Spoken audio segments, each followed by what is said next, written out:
Hoy con la compañía de nuestros amigos de CIISA vamos a escuchar una presentación de Santiago Echegoyen y de Alberto Teskiewicz, que nos van a hablar de la degradación de ingresos en esta cuarentena y cómo podemos estar un pasito más adelante. Gracias a CIISA por confiar en AMBA y bueno, los invito a compartir este webinar y sobre el final nos volvemos a encontrar para saludarnos. Muchas gracias. Santiago, todo tuyo. Bueno, gracias Patricia por la presentación. Solamente para hacer una breve introducción de cómo tenemos organizada la charla, les queríamos contar que primero vamos a ver brevemente, vamos a hacer un recuento de cuáles fueron los problemas que fueron surgiendo en estos últimos 2 meses, desde que arrancamos la cuarentena, y problemas que entiendo que son conocidos para todos, pero bueno, siempre vale la pena hacer un pequeño resumen. Y luego ya les vamos a presentar algunas mediciones y algunas ideas que fuimos teniendo para ver qué soluciones les podemos llegar a presentar. Pero bueno, solamente para comenzar entonces la cuarentena, que como recién les comentaba, ya van a ser 2 meses que estamos en esta situación, generó grandes problemas a diversos sectores económicos que se ven imposibilitados de continuar sus actividades con normalidad. Y obviamente esta realidad no es ajena al cliente promedio de productos financieros, a nuestros clientes, cuyos ingresos de alguna forma pueden haberse visto afectados en mayor o menor medida debido a esta realidad. Bueno, si pasamos al siguiente slide, seguramente todos tenemos algún prejuicio o alguna idea de cuáles son estos sectores que pueden llegar a estar con problemas. Los cuentapropistas que no pueden realizar sus actividades normalmente, individuos en relación de dependencia con sueldos variables que quizás dependen mucho del trabajo presencial para tener su ingreso completo, subempleados o personas en precariedad laboral que quizás no reciban toda la seguridad que recibe un empleado en relación de dependencia en cuanto a la estabilidad de sus ingresos, y empleados de actividades que ya oficializaron acuerdos para reducir sus salarios. Esto lo vamos a ver más adelante, pero básicamente todos tenemos alguna idea de cuáles pueden ser estos sectores comprometidos, pero la idea es un poco medirlos y charlar cuáles son los resultados que encontramos. Este tipo de análisis, pasando al próximo slide, vamos a ver que ya hay estudios que encontramos todos los días en los medios, de segmentos que se ven afectados en mayor o menor medida por esta realidad que les estábamos comentando. Por ejemplo, para citar la fuente, es un gráfico que publicó Roberto Kachanowski para justificar por qué, según él, hay aproximadamente 3 millones de empleos en relación de dependencia formales en blanco que se encuentran gravemente comprometidos por la cuarentena. Y lo que vemos en la próxima diapositiva es que otras cosas no son tan inmediatas, o por lo menos no son tan similares a lo que veníamos encontrando en los últimos años, particularmente en el sector público, ya que siempre lo veíamos como uno con gran estabilidad en sus ingresos, y por lo menos hacía muchos años que no le teníamos que poner la lupa. Sin embargo, la baja recaudación no va a golpear a todos de la misma forma. Siempre segmentamos quizás a los empleados estatales en distintos grupos por su voluntad de pago, pero no por la estabilidad de su empleador. Sin embargo, por primera vez en muchos años, inclusive sus ingresos pueden verse comprometidos. Y en particular lo interesante sería ver cómo afecta de forma diferencial la cuarentena a cada gobierno o administración según el nivel de jurisdicción, si es un gobierno nacional, provincial, una municipalidad, etcétera, donde las tasas y los impuestos tienen orígenes diferentes. Ya viendo en la próxima diapositiva vemos un gráfico de nuevo del mismo estudio que mostraba en cada una de las provincias qué porcentaje de los impuestos provinciales totales era lo que correspondía a ingresos brutos. Y obviamente, si bien es alto en todas las provincias, es muy dispar, vamos desde el 60% hasta casi la totalidad, y obviamente los ingresos brutos van a estar fuertemente atados a esta actividad que se paró. Entonces, en algún momento, esto también debería llegar a los empleados públicos. pero bueno, eso es algo que vamos a ver después más en detalle. Y luego en el próximo slide, esto es algo que seguramente ya están todos familiarizados, pero vale la pena nombrarlo, la famosa circular A6938 del Banco Central, que fue publicada a fines de marzo y que estipulaba una modificación en cuanto a la clasificación de los deudores publicados mensualmente en CENDEU, o lo que llamamos por ahí familiarmente el CD del Banco Central, que dice que las entidades financieras deben incrementar 60 días los plazos de mora admitida para los niveles 1, 2 y 3, tanto para la cartera comercial como de consumo o de vivienda.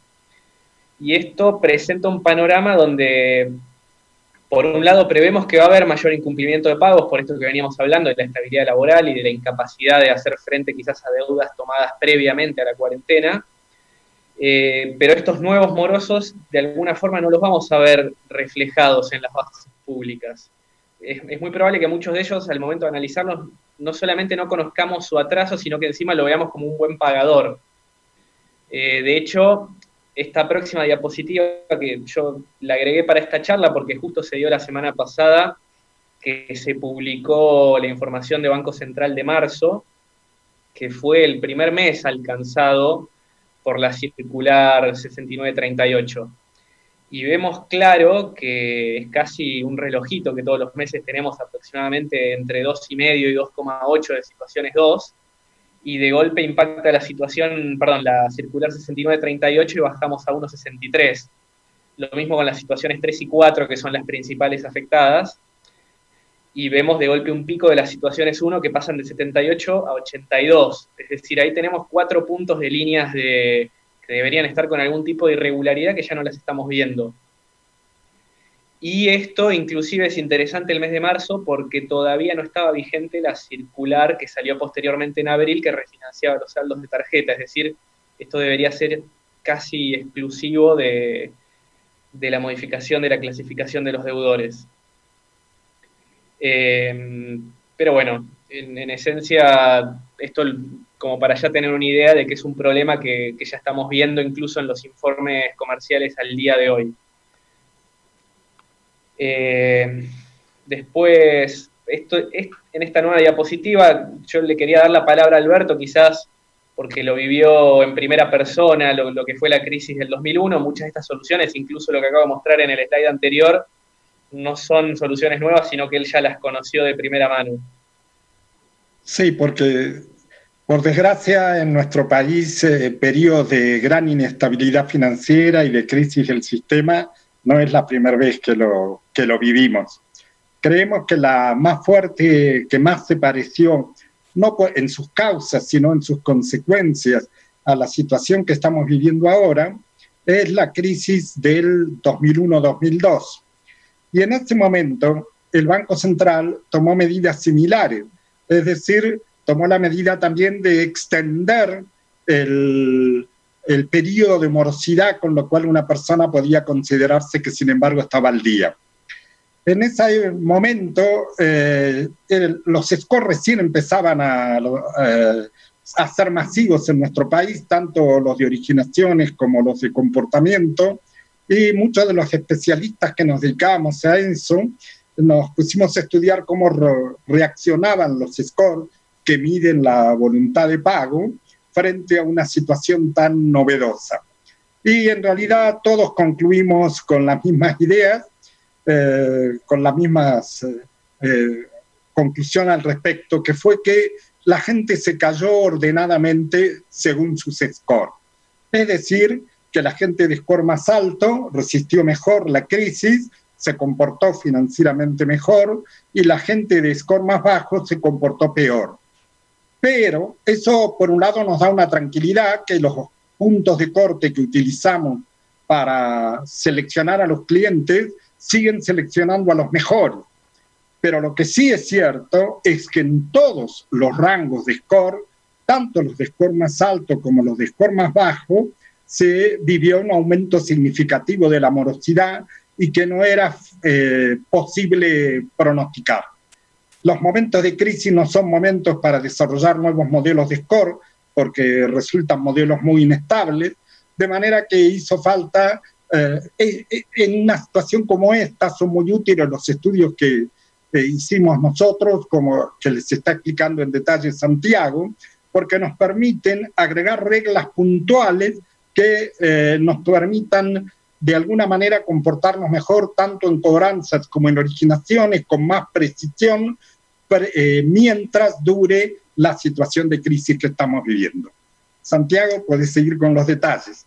Bueno, si seguimos en el próximo slide, se ve quizás algo que todos estamos tratando de hacer, aunque sea para corregir eso que decía Alberto del corrimiento de los modelos, que es que uno puede hacer una simulación hacia atrás para ver cuánto variaría la tasa de default observada en los modelos de score, y quizás saber cuánto tendría que subir uno al punto de corte para estar en un punto equivalente.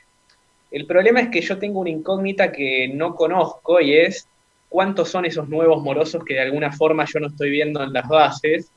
Ese slide anterior que yo les mostraba que subía de 78 a 82, yo sé que como mínimo debe haber subido esos 4 puntos, pero no tengo idea de cuánto subió exactamente. Esa es la info que me está faltando, por lo cual estos estudios y ver las equivalencias de modelo obviamente son valiosos, pero me dan una cota inferior, no necesariamente me dan exactamente en cuánto me va a subir la tasa de default por cada uno de los rangos de score. Con lo cual, bueno, viendo en el próximo slide, entendiendo que este incremental en la tasa de nuevos morosos se debe mayoritariamente a la degradación de la situación económica, es decir, no va a haber cambiado en 20 días lo que es la voluntad de pago, lo que tiene que haber cambiado es simplemente la situación económica de nuestros clientes. Debemos ser capaces de segmentar estos grupos en grupos pertinentes para organizar nuestra cobranza.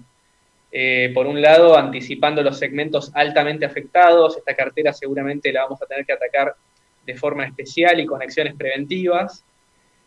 Por otro lado, facilitar el pago a aquellos poco afectados, hacérselo lo más simple posible.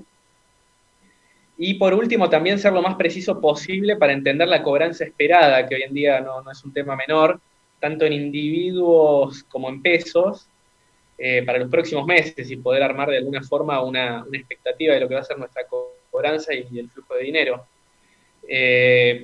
Por otro lado, ya hablando en el próximo slide de lo que es la originación, que en algún momento lo vamos a tener que retomar, entendiendo que este incremental en la tasa de nuevos morosos se debe mayoritariamente a lo que decíamos antes, la degradación de la situación económica y no de su voluntad de pago. Y que debemos ser capaces de segmentar esto en grupos pertinentes para agregar reglas que nos eviten la aprobación de aquellos individuos en los sectores más afectados, priorizar la aprobación y oferta a individuos de los sectores menos afectados, o incluso afectados positivamente, que son pocos, pero algunos siempre encontramos, y obviamente siendo lo más precisos posibles para minimizar el impacto en las tasas de aprobación y demora. O sea, yo no puedo poner grupos que me recorten la cartera 75%, ni puedo hacerlos tan chiquititos que mi tasa de morosidad salte un 20%. Pero bueno, eso es un poco lo que queremos o lo que nos propusimos hacer a la hora de hacer estas mediciones para agregar reglas duras por fuera de los modelos. Ya en la próxima diapositiva, hablando de la metodología, nosotros por un lado lo que hicimos fue una caracterización de la situación laboral de los individuos que analizamos y que fuera lo más precisa posible, con lo cual, por un lado, los segmentos clásicos, que son los de autónomo, privado, público, es decir, los segmentos más grandes que siempre hablan de nuestras políticas de riesgo y de cobranza, le sumamos una mayor apertura para poder encontrar segmentos más pequeños y más relevantes, es decir, poder tomar estrategias separadas. En particular, dentro del sector público, intentamos diferenciar el origen de los fondos, que era algo que les comentábamos anteriormente, por el nivel de administración, y a su vez tratamos de entender el rol que cumplió este empleado público dentro de la cuarentena. Acá ponemos algunos ejemplos, no es lo mismo ser empleado del gobierno nacional que del provincial o municipal, no es lo mismo ser fuerzas del orden que maestro, personal de salud, etcétera. Bueno, todos conocemos algunas actividades que estuvieron particularmente relacionadas con las labores nuevas que se crearon durante la cuarentena. Y por otro lado, en la próxima diapositiva, dentro del sector privado, en relación de dependencia, lo que hicimos fue básicamente analizar el SIU del empleador, que son aproximadamente 2.000 actividades, pero las agrupamos en un conjunto reducido sin solapamiento. Esto porque seguramente aquellos que alguna vez hicieron algún análisis sobre el sector, perdón, sobre las actividades de las empresas, habrán visto que hay siempre 6 o 7 actividades que describen más o menos lo mismo, están de forma muy granular, quizás 7 empresas grandes cada uno, no tienen gente. Lo que hicimos fue reducir esas 2.000 en 200 que no se solapen, y tratar de, por un lado, darle un resultado más legible, que no sean miles de actividades las que hay que exceptuar, y por otro lado, al agrupar las similares en una sola categoría, darle mayor fortaleza estadística a las mediciones, es decir, básicamente tener una mayor cantidad de casos en cada una de las categorías. Y lo mismo, obviamente, lo hicimos con autónomos y monotributistas, solamente que en su caso, en vez de mirar el código de actividad del empleador, lo hicimos con el propio, con la actividad que tiene registrada como principal en AFIP. Y por último, en cuanto a metodología, lo que sí tuvimos que ser muy cuidadosos es de no incluir ningún otro sesgo o alguna circunstancia extra que influencie los resultados. Particularmente la más fuerte era que las bocas de pago estuvieran cerradas, y por eso la incobrabilidad, perdón, o el incumplimiento a la fecha del vencimiento haya subido. Nosotros lo que queríamos mostrar era gente que tenía todas las posibilidades de pago, pero no pudo hacer frente a la deuda. Y bueno, ya pasando a la primera diapositiva de resultados, que no se preocupen, después lo vamos a ver con algún zoom en las zonas más relevantes. Lo que vemos primero son los resultados por lo que nosotros llamamos sectores, es decir, las agrupaciones más grandes, cuando hablamos de privado, de estatal, etcétera, son unas menos de 10 categorías, y lo que hicimos fue básicamente medir los vencimientos en el mes inmediatamente anterior de la cuarentena, es decir, fines de febrero, principio de marzo, y comparamos esos mismos individuos, su comportamiento contra los vencimientos que tuvieron que hacer frente en abril. Y luego lo que medimos fue el nivel de incumplimiento que hubo a la fecha del vencimiento para cada uno de estos sectores, y lo comparamos cuánto era su caída absoluta simplemente por haber entrado en cuarentena. Si ven el cuadro de abajo, las caídas más grandes son básicamente lo que nosotros esperábamos, que es los privados, los autónomos, los monotributistas, aquellos que no validan su actividad de forma formal, y luego a medida que estamos viendo los públicos, que es el segundo bloque que está abajo, que son los que menos se vieron afectados, lo que notamos es que el empleado público nacional casi que ni se movió, o sea, su caída por cuarentena fue de 0,17 puntos porcentuales, o sea, un 3% más de si hiciéramos el diferencial porcentual, y luego se va dando esta escalerita que nosotros más o menos habíamos anticipado en las diapositivas anteriores, donde el provincial se porta un poquito peor, el municipal ya bastante peor, es decir, casi que duplicó su tasa de incumplimiento. Esto obviamente en gran parte influenciado, o por lo menos suponemos nosotros, por la baja de recaudación muy abrupta que se vio en los municipios, donde de golpe estaban cobrando menos de la mitad de las tasas.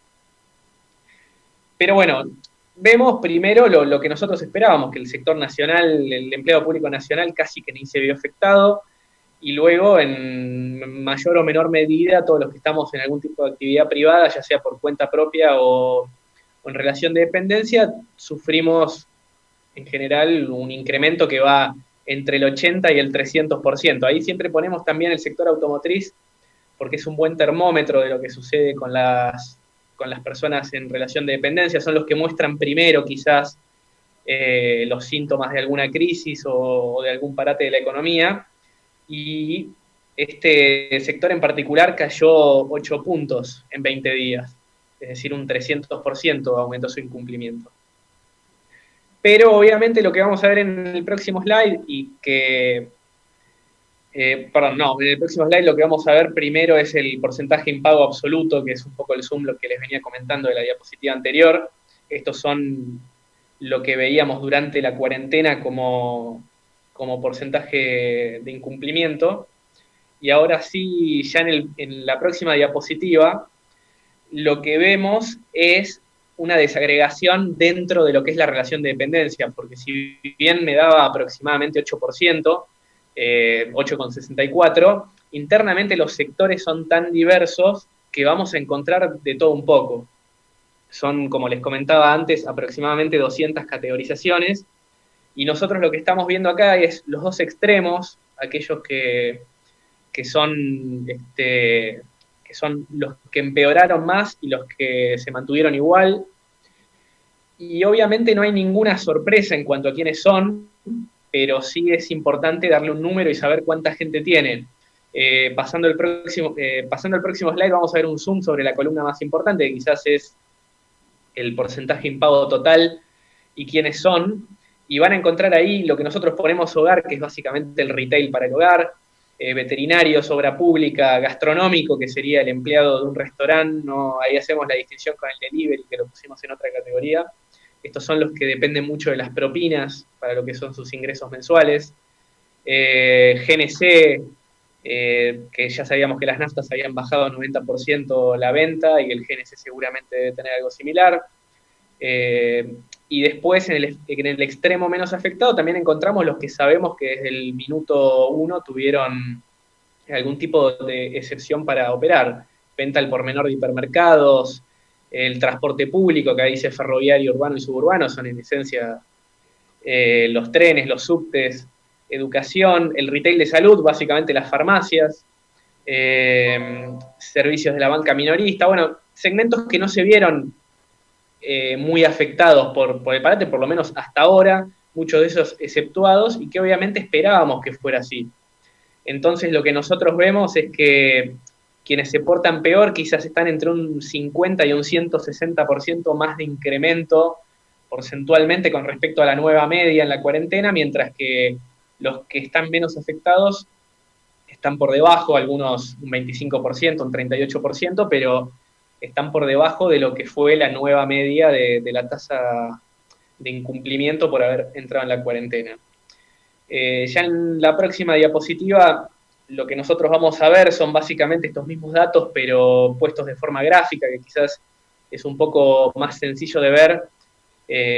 La línea horizontal, digamos, perdón, la línea vertical sería básicamente lo que divide a aquellos que están por debajo o por encima del nuevo promedio de incumplimiento, y vemos que básicamente los que están hacia la derecha, que son los que están peor, son en esencia el sector automotriz, autónomos, monotributistas, y el privado, si bien está a la izquierda, está muy separado de lo que son los empleados de los distintos gobiernos, los empleados públicos. En el próximo slide vemos el mismo gráfico, pero en volumen absoluto, es decir, cuántos puntos se cayó la cobranza desde que arrancó la cuarentena, con lo que veíamos antes, que los empleados públicos nacionales básicamente es un incremento inexistente, y abajo se ve la diferencia de magnitud con los distintos segmentos privados. Luego, en la próxima diapositiva, ahora la vamos a ver más en concreto, con mayor zoom, pero básicamente lo que vemos son las distintas actividades de relación de dependencia del segmento privado, quienes también están por encima y por debajo del nuevo promedio, un poco lo que habíamos visto antes en forma de tabla, pero con todas las actividades graficadas. Ahora vamos a pasar a verlo más en detalle, pero la parte de arriba sería los que están menos afectados. Si pasamos a la próxima diapositiva lo vemos. Es lo que comentábamos antes, en esencia transporte, salud, productos alimentarios, servicio de telefonía, ganadería, y por último, bueno, un chiste casi de humor negro, pero el que se vio muy poco afectado es el sector fúnebre, pero bueno, solamente convalida lo que veníamos diciendo antes. Hay sectores que tienen la misma actividad que antes o incluso un poco más. Yendo al otro extremo, en la próxima diapositiva vemos aquellos que se vieron gravemente afectados. Ahí tenemos retail de hogar, veterinarias, obra pública, lo que decíamos antes, GNC, textiles, manufactura, hotelería, bueno, todos los segmentos que sabemos que tuvieron o un golpe muy fuerte o que directamente dejaron de funcionar. El próximo gráfico lo que muestra es esto mismo, pero en números absolutos, es decir, casi todos con algún tipo de caída dentro de lo que fue el inicio de la cuarentena, algunos poquitos en negativo, pero básicamente la gran mayoría con algún tipo de negatividad, simplemente que los de abajo lo hacen de forma mucho más fuerte que todo el resto. Y luego, para dar simplemente un breve pantallazo, lo que nosotros mostramos acá en la próxima tablita, que es los resultados de lo que medimos para autónomos y monotributistas, lo que les comentábamos antes, midiendo por su propia actividad según la inscripción en AFIP. Básicamente las actividades son las mismas, no hay grandes sorpresas. Lo que sí notamos es que a misma actividad, siendo monotributista o autónomo, la caída es incluso más fuerte. Y eso obviamente tiene que ver con que los ingresos que genera esta persona son los únicos que tiene, o bueno, depende de su trabajo para que genere ingresos, no tiene quizás la estabilidad de un empleo en relación de dependencia. En la próxima diapositiva vemos con cierto zoom esto que yo les comentaba, y van a ver lo mismo: hotelería, retail de hogar, manufactura, el gastronómico. Bueno, son, diría, casi exactamente los mismos segmentos que vimos antes, pero donde antes yo me movía quizás entre 10 y 20 puntos, ahora estoy más entre 15 y 30, por eso les decíamos que es lo mismo, quizás de forma más acelerada. Y en la próxima diapositiva lo que les mostramos es un pequeño pantallazo de las últimas mediciones que estamos haciendo, porque ya estamos empezando a recibir información de los vencimientos de mayo que no tuvieron cumplimiento en tiempo y forma.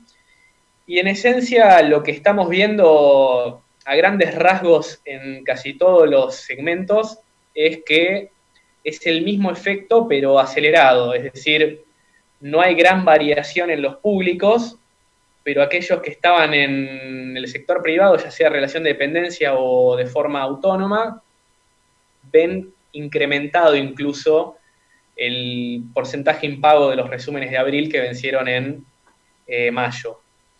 Y el único que quizás mejora levemente es el jubilado pensionado, y esto, la explicación que nosotros le dimos, es que quizás era gente que en los primeros días de la cuarentena no es que no tenía voluntad de pago, sino que por ser un sector de riesgo estaba particularmente teniendo ciertos recaudos en su casa, o sea, quizás no empezaron a salir hasta los últimos días de la cuarentena, en el último mes quizás.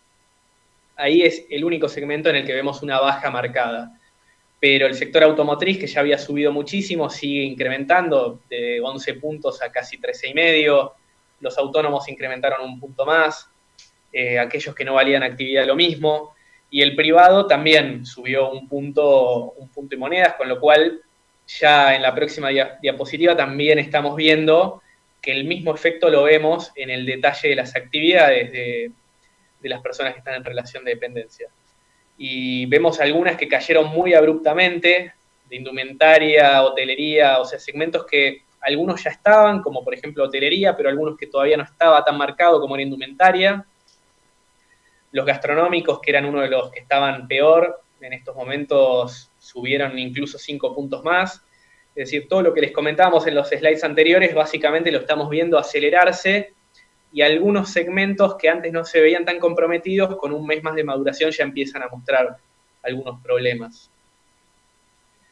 Pero bueno, con estos números que les presentamos, lo que nosotros básicamente queremos comentar ya en la próxima diapositiva es que el análisis masivo de una cartera a cobrar de préstamos originados previamente al inicio de la cuarentena nos permite, por un lado, prever la cobranza en base a la caída esperable por la composición de la misma, algo que les habíamos comentado antes, saber exactamente cuáles debería cobrar y cuáles están complicados. Por otro lado, agilizar la cobranza de aquellos menos afectados, esto ya sea mediante mayor seguimiento y envío de comunicaciones o habilitando canales de pago suplementarios. Esto es algo que seguro les pasó a todos en el último mes.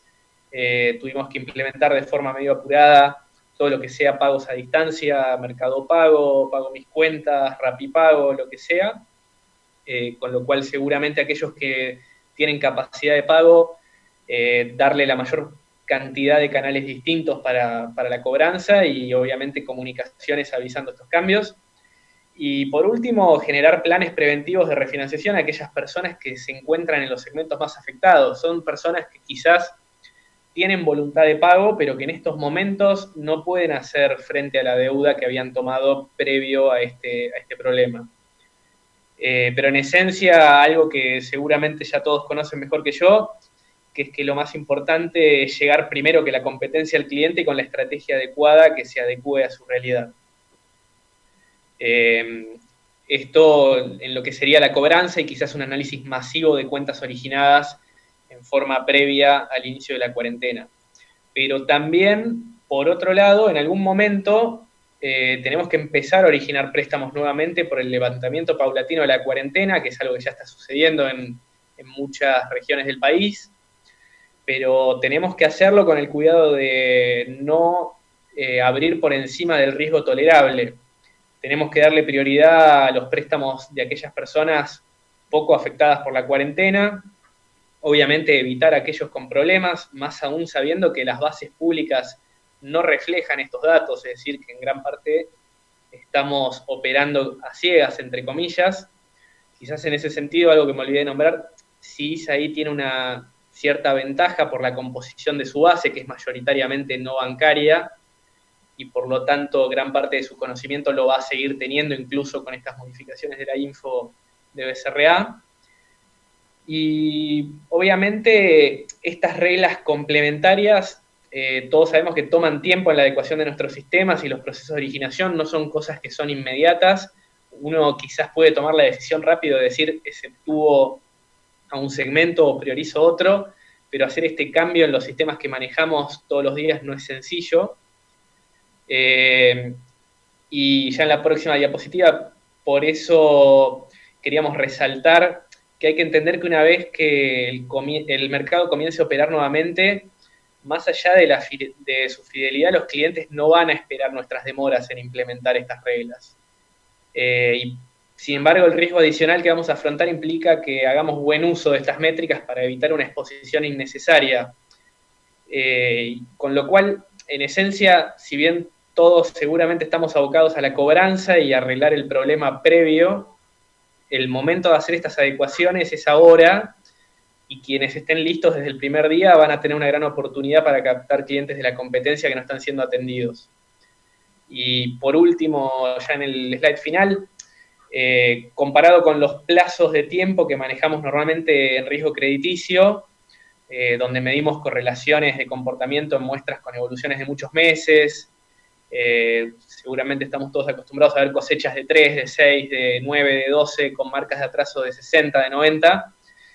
Ahora estamos con un problema que requiere mediciones que van a cambiar dramáticamente en cuestión de días o semanas. No podemos esperar esos tiempos de maduración. Por un lado, aquellos que sigan sin permiso de retomar sus actividades van a ver recrudecidos estos índices de incumplimiento en la medida que sigan sin tener nuevos ingresos, que es algo que ya veíamos en un slide anterior. Los segmentos que nosotros ponemos ahí, que ya desde el inicio de la cuarentena tenían problemas, en este nuevo mes, agregando 30 días a su situación, están aumentando de forma muy acelerada sus incumplimientos.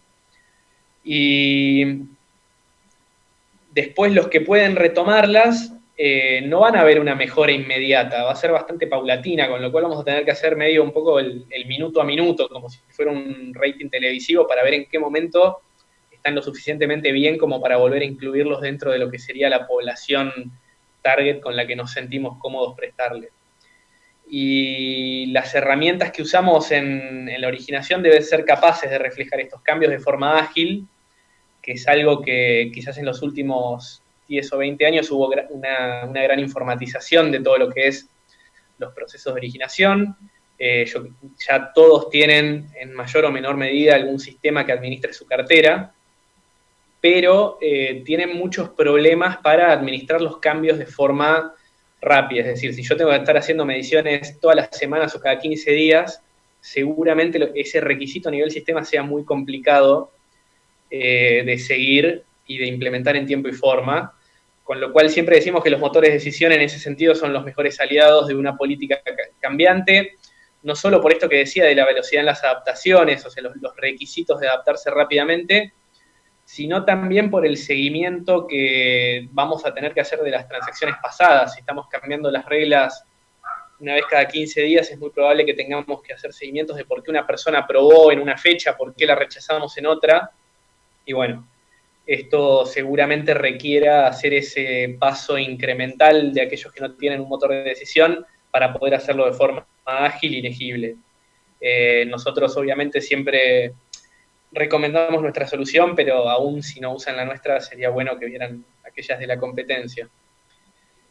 Y bueno, básicamente eso es lo que queríamos comentar, y el tipo de mediciones que podrían usar con nuestros web service, con nuestros informes, y el tipo de reglas que se podían usar para corregir quizás algunas falencias de los modelos predictivos en los próximos meses. Y bueno, básicamente contestamos ahora algunas consultas con Alberto o yo, bueno, quien quieran que se la conteste.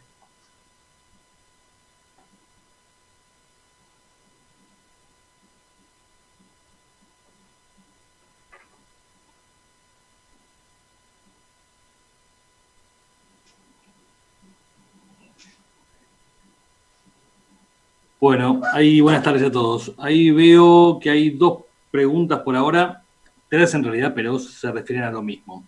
Preguntan Fulvio Bacanúñez y Carlos de Olfi para una diapositiva que habla sobre cómo se vio afectado el turismo. Sí. Eso, en particular, nosotros turismo lo dividimos en varios sectores, no tuvimos uno solo.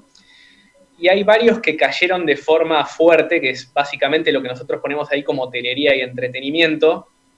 Esos están quizás entre las actividades con mayor caída en el cumplimiento de sus deudas crediticias. El único que quizás quedó exceptuado es uno mucho más chiquitito que nosotros pusimos turismo a secas, que aparece ahí entre los que no variaron mucho, que básicamente estaban influenciados por aquellas personas que trabajaban en relación de dependencia en empresas de venta de paquetes turísticos. Básicamente en las grandes empresas como Despegar o las que todos conocemos, las .com. Esas, al momento de la primera medición, no habían visto una gran variación. Recién ahora, en las últimas mediciones de mayo, estamos empezando a ver que cayeron, quizás no tan fuerte como hotelería y entretenimiento, pero que ya empiezan a caer. Creemos que al final de este mes vamos a ver más o menos el mismo efecto, solamente que se demoró un poquitito más en verse en las diapositivas. Bien. Tenemos otra pregunta más de Luis Nessi, que pregunta sobre qué tipo de deudas utilizamos para el análisis. Sí. Él hace la aclaración que en segmentos financieros se implementaron decretos y comunicaciones del BCRA reperfilando el pago de préstamos y tarjeta de crédito. Sí. Estas mediciones que nosotros estamos viendo particularmente están influenciadas en gran medida por tarjetas de crédito abiertas y básicamente por una cuestión de volumen. O sea, aquellos que tienen suficiente deuda con vencimiento tanto en abril como mayo como para hacer la comparación y que sea estadísticamente válida, o por lo menos lo más sólida posible, fueron básicamente las tarjetas de crédito. Por eso también las tasas de default parecen algo bajas comparado con otros rubros. Creo que veían ahí, por ejemplo, que pasaba aproximadamente de 6 puntos a 10, o de 5,5 a 10. Y tenía que ver básicamente con eso, con que eran tarjetas abiertas, en general no bancarias, pero que obviamente comparado con financieras no bancarias quizás tengan una tasa de default más baja. Nosotros hicimos las mismas mediciones con otros rubros que quizás soporten de forma constante un riesgo más alto. Lo hicimos con préstamos en efectivo, lo hicimos con préstamos para financiación de motos, y lo que nosotros observamos es que si bien la tasa de default absoluta obviamente era mucho más grande y la caída también absoluta era mucho más grande, en todas veíamos que las caídas eran en los mismos segmentos que veíamos en las tarjetas y que en todas aproximadamente los promedios se duplicaban, es decir, si acá nosotros veíamos que la tarjeta pasaba de 5 a 10, quizás en una financiera que tenía 25 saltaba a 50. Pero quiénes eran los que había que tener cuidado eran siempre los mismos. Está muy bien. Por ahora no tenemos más preguntas. No sé si alguien quiere preguntar algo que no sea tímido. Lo único que quisiera agregar sobre lo que dijo recién Santiago es que lo que tenemos es un universo, en todos los cálculos que hemos hecho, un universo que es bien representativo del conjunto del país. No está concentrado en alguna zona determinada. O sea que creemos que el problema es un problema general y que estamos reflejando lo que está sucediendo en todas partes, con las salvedades que planteó Santiago, por ejemplo, de que una cosa es ser empleado público nacional y otro es ser empleado municipal en este momento. Está muy bien. Bueno, creo que si no hay más preguntas, no sé qué dice la gente de AMBA, pero me parece que ya estaría. Ahí está Luis. No hay más preguntas. Cerramos. ¿Cerras vos, Patri? Cierro yo, agradeciéndoles infinitamente a todo el equipo de CISA, particularmente a Santiago y Alberto que prepararon esta presentación, a Mariano por acompañarnos esta tarde, y desde AMBA, bueno, agradecerles a todos ustedes que estuvieron acompañándonos este ratito y los invitamos. Esta semana tenemos 2 webinars más. El próximo jueves a las 3 de la tarde vamos a estar hablando de RPA, y el viernes a las 11 de la mañana con la Comisión de Seguros de AMBA para hablar también de soluciones innovadoras para el mercado asegurador. Así que, bueno, los esperamos en esas 2 oportunidades también. Mil gracias por habernos acompañado y hasta la próxima. Chao, chao, hasta luego.